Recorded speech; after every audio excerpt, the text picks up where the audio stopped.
Tonight at 10, the UK could face up to 6 months of restrictions, says a top medical official, to help control the spread of coronavirus. Deserted roads and empty parks. After a week of strict social distancing, England's Deputy Chief Medical Officer says we could be in for the long haul.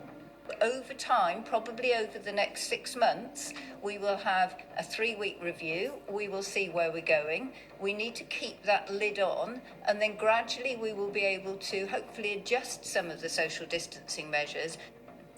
The UK death toll from coronavirus has now exceeded 1,200, among them an ear, nose and throat surgeon at a hospital in Burton. Also tonight. These are our masks that we're desperate for and hoping for a supply very soon. The care workers who say they're vulnerable because face masks, gloves and hand sanitizers are being diverted to the NHS. In the US, a prediction from the leading government expert that coronavirus could kill up to 200,000 Americans. The food banks in Northern Ireland providing home delivery to those who are self-isolating. And the oldest man in the world and the UK's oldest woman both celebrate their 112th birthdays.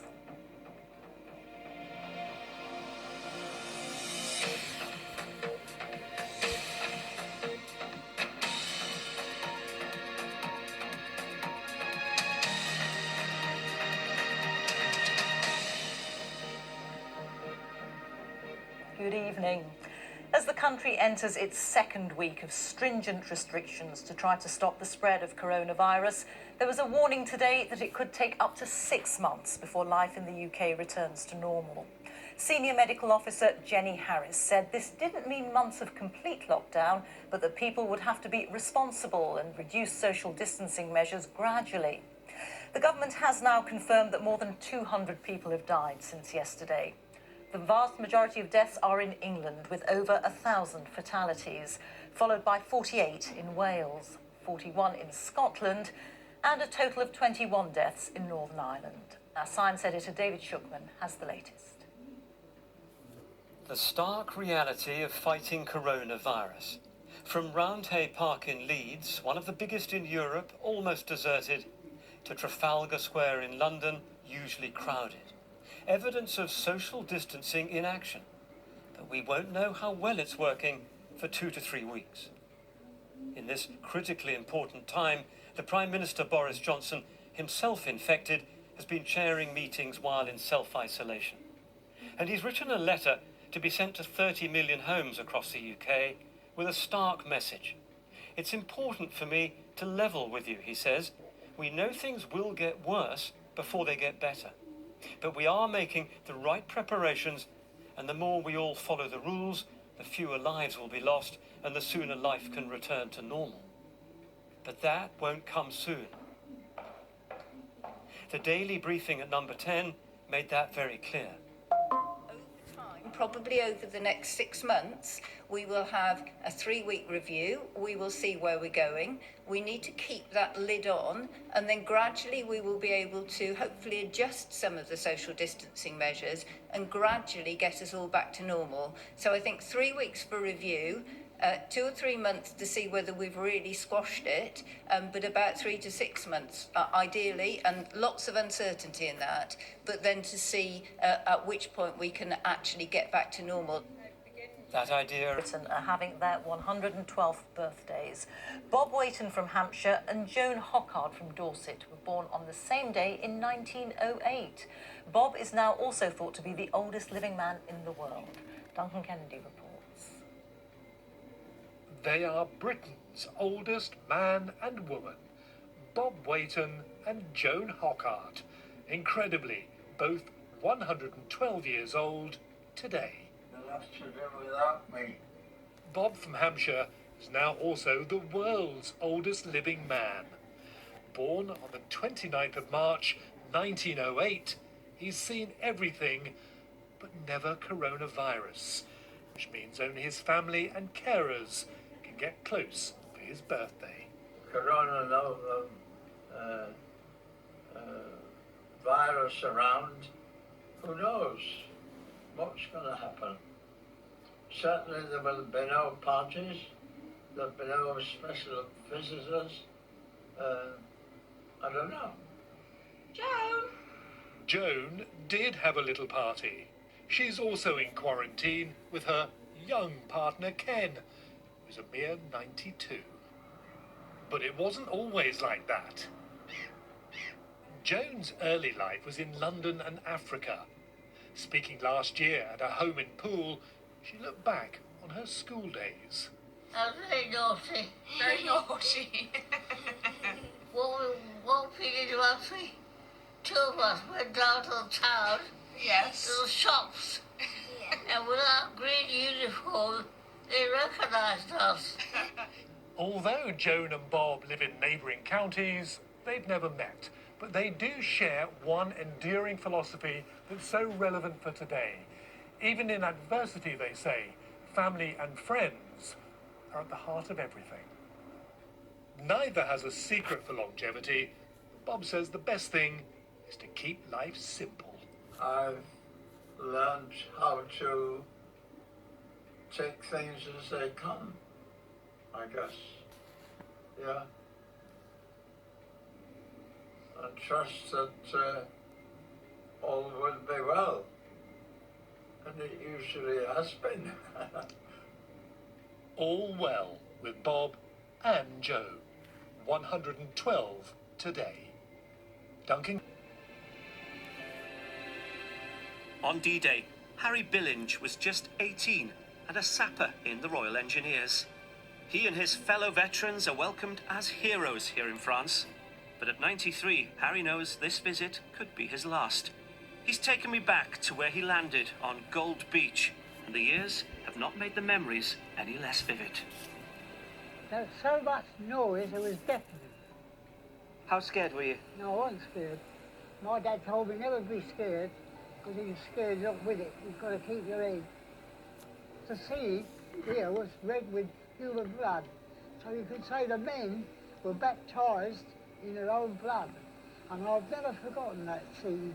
It's with me all the time. What a terrible waste of human life when we should be living in peace as Christians. Did all the young men in your boat survive? 4 got killed in here aftermath. When it was all done, when we done the job, we had to do blow up that site, and then 4 got killed out of 10 of us. Right. All the heroes, sir, are gone and dead, but they live in hearts. And they live on in you? Yes, yes, I never forget them. Never am I able to forget.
Since the war, Harry has worked tirelessly to commemorate the sacrifice of Normandy.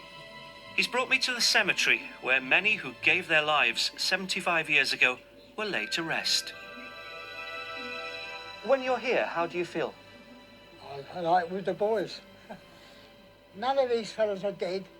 To live in hearts we leave behind is not to die. Love is the strongest thing. Love is stronger than death. I like with the boys. None of these fellas are dead. To live in hearts we leave behind is not to die. Love is the strongest thing. Love is stronger than death. You're going to read the 13th Corinthians, and it says, now abideth faith, hope and love. I study the book, and I'm more convinced now in my faith that the Lord carried me through all this for a purpose. And I'm delighted and honoured to be able to do what I do. You must have been quite a lot of comfort to your fellow soldiers if you were keeping positive. Say a prayer. I was with a lot of hard men, real killers in the war, and when we was in a sticky place, they said, well, what are we going to do? I said, well, say a prayer. And do you know what? After every skirmish, and when we were in a dodgy position, they used to say a prayer out, and I used to do that. What was your prayer? Do you remember? My prayer, yeah, it starts off, fills us with thy continual help, and all our works begun continue, and ended in thee. We may glorify thy holy name, and finally, by thy mercy, obtain everlasting life through Jesus Christ our Lord.